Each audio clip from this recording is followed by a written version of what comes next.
ta sau dân người Tâm lô chế Yên sấy trong đó là Đừng tôn đô là Tài lòng đừng tôn đô lòng Bây khen cho chị thấy thầy Thầy là thầy Bây giờ cho con Cảnh khó cho chị có ý Xe đi thấy trình hồ trình Tu lì Tu thành đi thấy từ nhà thầy Tới nhà đi nhà thành đi khó tu có ba ê nà dân tu chạm dân tu dân dân phạt dân phạt dân dân được sĩ còn lúc đó liền tu được sĩ còn tu về đi tới chân lúa đẹp mình đẹp cảnh lúa tí lực riêng cái nhà họ trở lường dòng tương rồi chỉ trở lường dòng vạn dòng tre họ trở lường dòng dịch chú sĩ còn đến dịch chú sĩ của tư ta sau kia hơi rồi ta sinh kia hơi do là cũng thấy là sự thấy là sự đó rồi nó tung ra mày đó hết từ những cái này rồi sắp hai tuần ở sắp hai tuần thì mình thấy mình chọn thấy mình tu hai nhau từ sẽ trở lường từng tí sẽ lường trong kia đúng rồi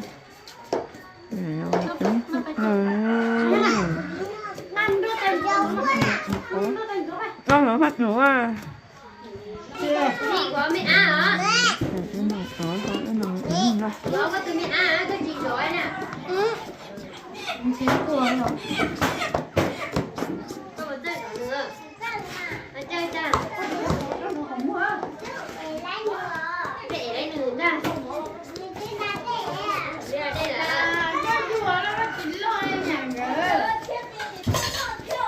kiếm mì là.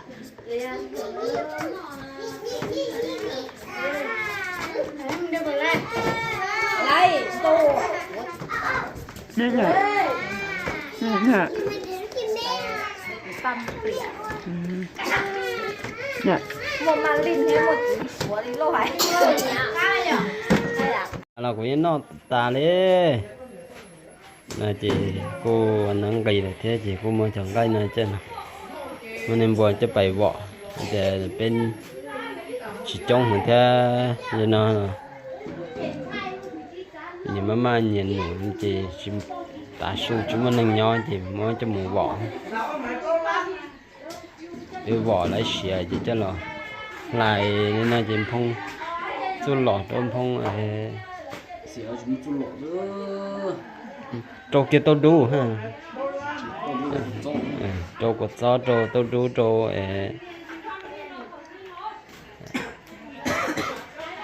trâu cho nên sát gió hít gió vậy trâu hít gió rồi gió này chỉ đó những chú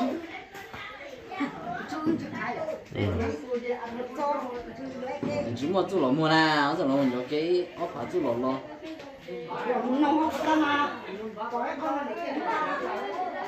nó có tay kia nó có bỏ sao đến gạt chú lọ nó do chỉ do này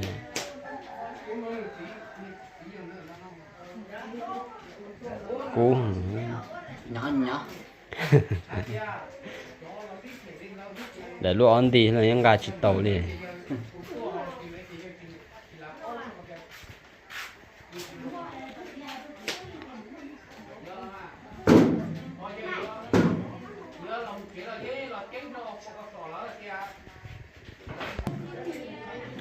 đã lâu tôi cho cô cho cố này nè cô cho nhẹ mình nào rồi chứ chẳng gai tròn mà luôn tao hô lử tao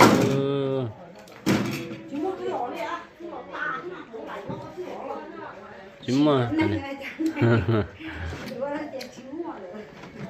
rồi xỉ rồi nhưng mà chú lọc bò cho kho chú lọc bò mình chỉ cho vậy cho kho chú lọc bò mình cho thế chúng mà chỉ trâu kia tao đu chỉ đó là chỉ đi nó có chuyện chú nó nồng ha gió kia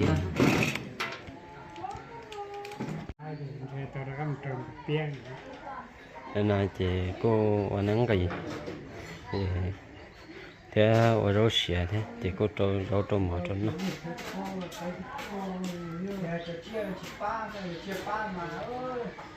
thế chơi sẽ chỉ cho lúc trong như để trong thế thì phải cô trộn đầu lúc trong đấy mà nên là chỉ đứa chân nó là cô nhà chơi mang chơi trở thế thì cô chỉ muốn nâng nhỏ cô trẻ thế thì cho bé chơi thì trọ lúc trong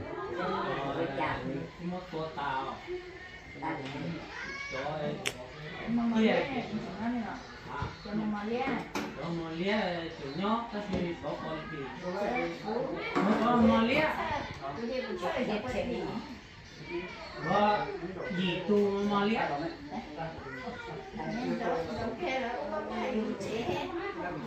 cho nên cô đi số tàu thằng đâu dễ dạy nó nhẹ bay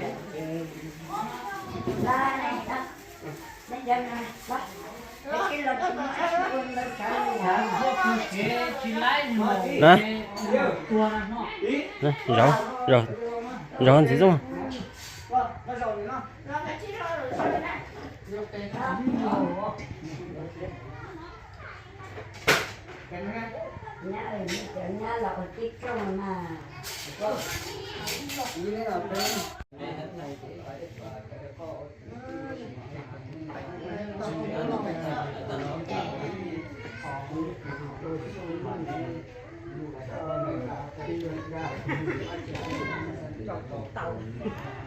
dân ngàn cào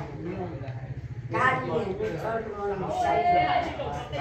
con bò cá chỉ ở chỉ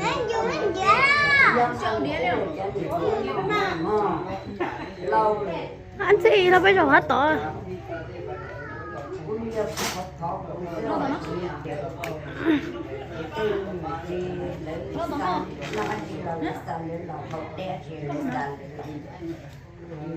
chỉ có nhẹ cái chỉ tay nên cải nó tàu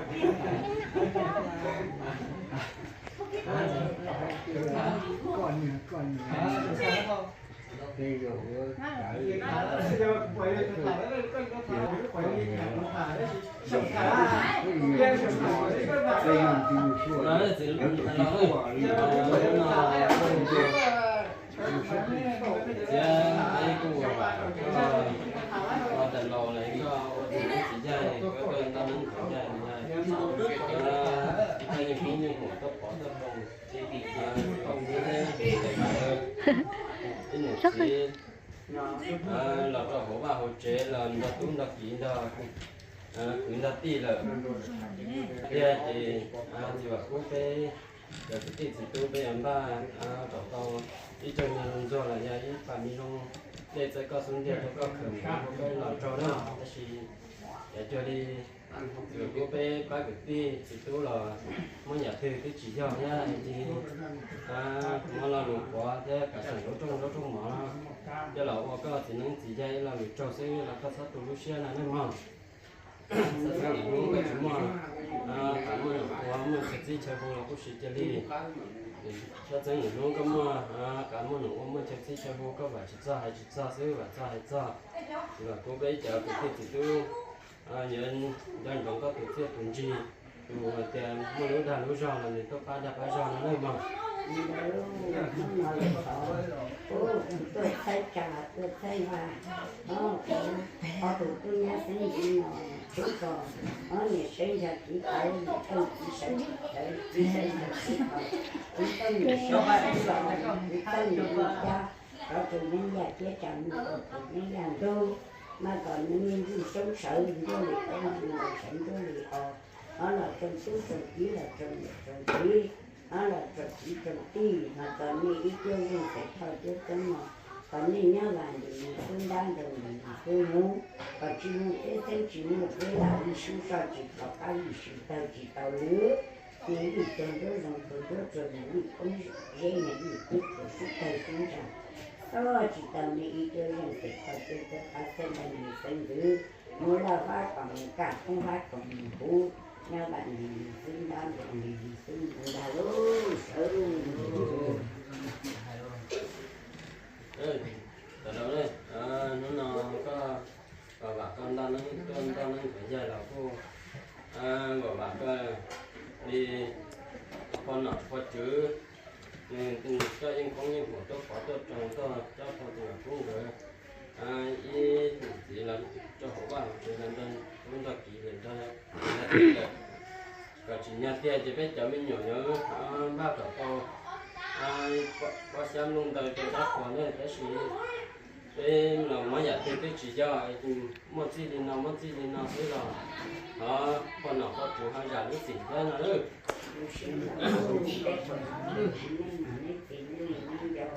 họ bé cứ mình cứ chỉ mình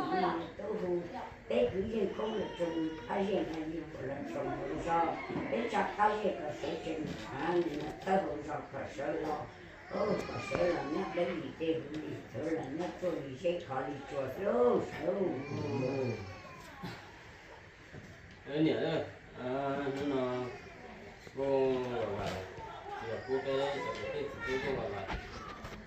tại lầu này chỉ nên chỉ dây này thôi, sao nên phải dây, rồi trong cái này chỉ là cô bảo bà đó, quan niệm bây giờ tôi hơi sợ các tôi sao nên sẽ dây, hắn nên theo tiền lo là đi nào lại nơi, nhà kia thì cái chỉ bảo tôi cái trời mình chỉ tôi cái giống ba, cũng đi chơi mình dùng rồi sẽ có số tiền cho có khởi rồi dây bà mình dùng tiền sẽ có số tiền cho phụ, có khởi mà đi vô cái lò cho nơi ta chỉ cho đi thì bà cũng cái là mới giải thích cái chỉ do lúc sẽ sợ con sẽ tới chạy đòi rồi ra cả thành chỉ muốn là lục qua cho là có tôi hơi sợ là lục cho rồi ra đi cả thành lúc trong đó trong mỏ là có tôi hơi sợ là lục cho thì là có tôi sẽ là đâu mà ta sáng ngày tiếng có chỉ muốn cả nó mới chạy đi chơi là không chỉ đi rồi có mọi người chỉ ra sư ra thì là cũng để cho cái gì tôi dạy cho chúng ta tự tin chỉ thế vật khai vì nó xây dựng tiêu là những người có khai nhận ở thế nào đấy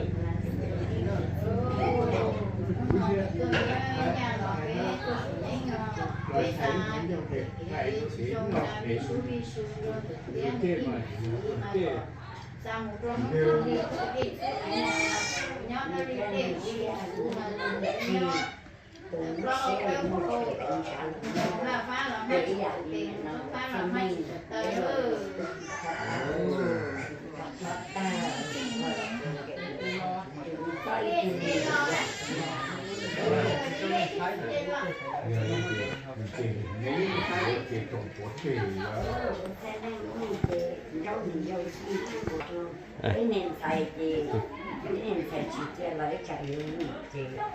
xin lỗi nói trong cái gì này là bé sẽ để nó mỏ này thì nó tạo lên đi nó lại thế cái băm ba bột cái gì nó chỉ tuần này chế cô một ba nhìn dài thế chính dài đấy ô luyện đặt lại lò thì cô ra lại năm mỏ ta thì cô là chị cô là thật chị đấy là thật chị chị nhớ làm ba sẽ mà nó tại lồi buộc cả tôi hoàn đấy nè là trên nền tế là tôi khói cho mình nhỏ nên thế chị khói cho mình nhỏ thế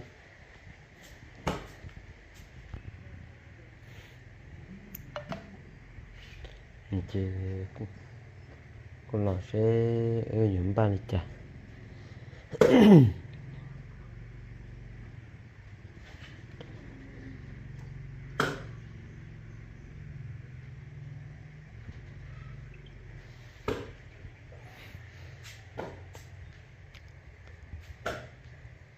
cô chỉnh để chị tôi lấy cái thế chỉnh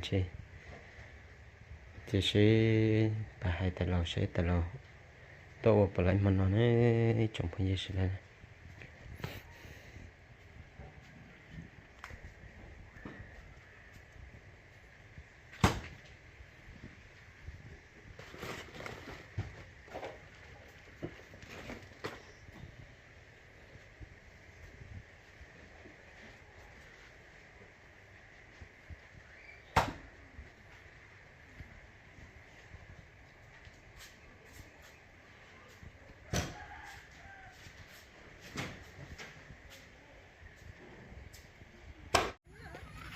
giờ nào là có tròn tụ thế tròn tụ ấy thì phải đi tại lâu nữa là chuyện trò cho nên nhung hay chị phải trả nhung cho là khi phải trả nhung cho là khi cho mà đi phải đi tại lâu đấy trong phong nhiệt sẽ đi hơn đâu cũng phải thế phải bé sẽ để phải trả nhung là khi bự cho mà đi cho ni bé phải đi tại lâu em phải thọ tại lâu tôi nắng rồi cho mình nhựa này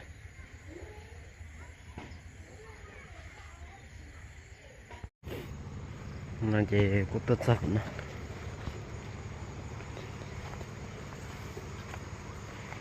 nó chỉ giờ là để nó phải sát tí cho mà đi phải trả nhung sát tí này ở bên hôm nó chỉ muốn rau lì thế chị trả nhung phải nó rau đồ trò nọ thì đấy trong phong nhiệt đây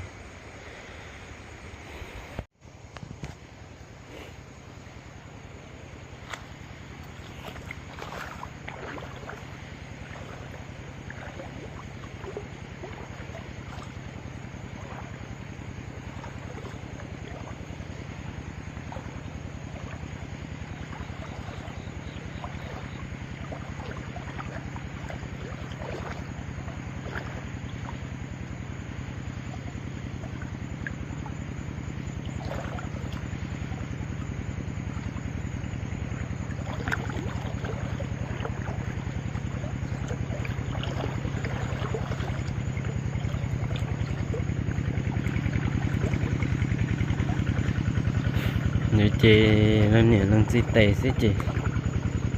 khó tiêu rồi nhỉ bóng cái chó này ở trong phong dư nên sẽ đợi ra cô để phải trả nhu nó nhu nhá nọ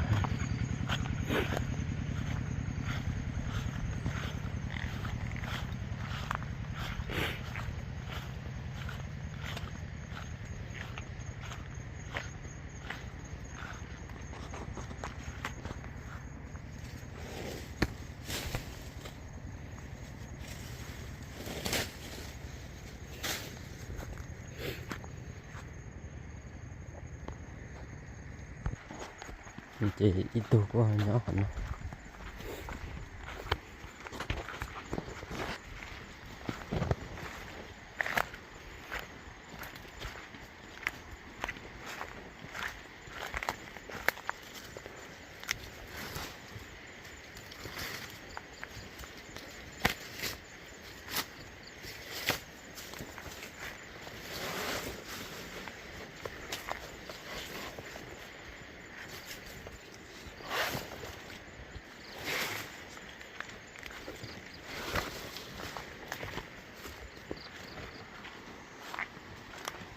phải đấy cô trả nhung là phải bự giờ thì giờ đặt áp bài lan đặt họ bắt ta nữa nó ngồi đây to thế chị nó làm bài thế chị cái bài nó bài này thế nên sự đèn đó của bé cho nhung phải khi bự cho đấy nên thì cô hạ đây là sao sẽ đi vì muốn thì cho nó rau họ nó tốt kệ nó phải đơn đặt họ chơi khi thì mà mất khi mà chỉ tu nó sẽ là dù gia năng nhận năng chi tế thì chỉ mà tin bán ra dù sai đi thế từ là như từ xả nho thế chị mong lên từ bán tuần đây dù sai thì chỉ sai là trong cổ dù hoàn chân chờ thế của món tên này chia là khi dùng chân nó để có nó lú thế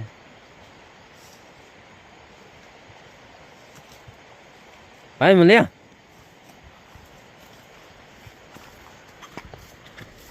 bay đi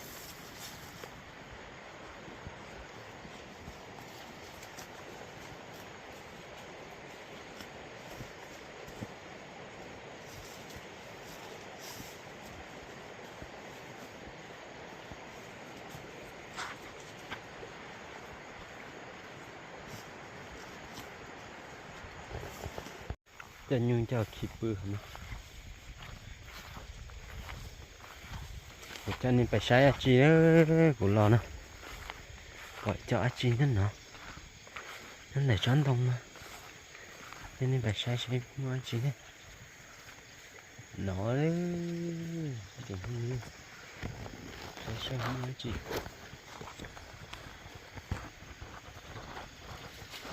เด็กแก่อาจีโอ้รู้เสือเราก็cho nhu lò nên tìm phá kiên nên mà ra này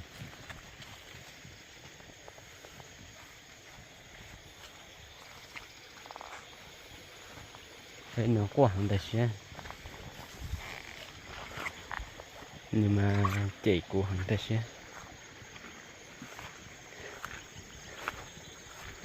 thấy có kia nên nhớ là buồn nên tụi mình nhọn á để đâu kia nó nhung khi gì bay nhớ bay chơi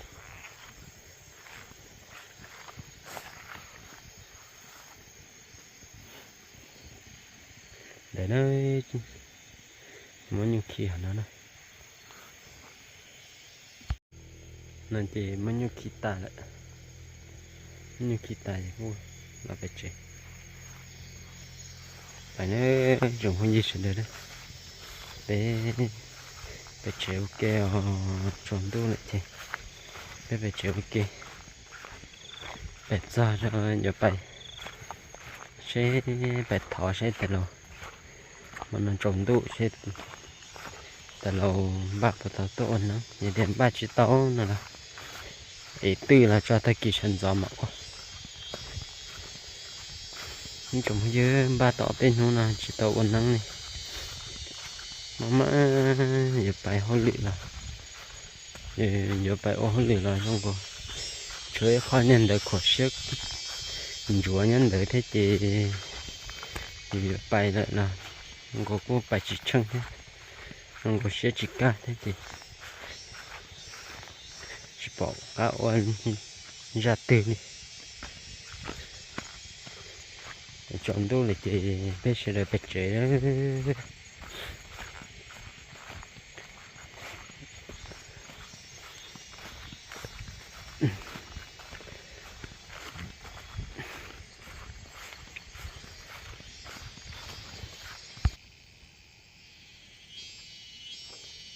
đó hồ bạch ta nữa chọn nằm mơ chị tôi này chơi coi tôi một chép lá hồ chị chỉ muốn tự chế gì thế thọ đã lo chế gì đã lo chép lá hồn đấy thì nó đã lo mới chạy lù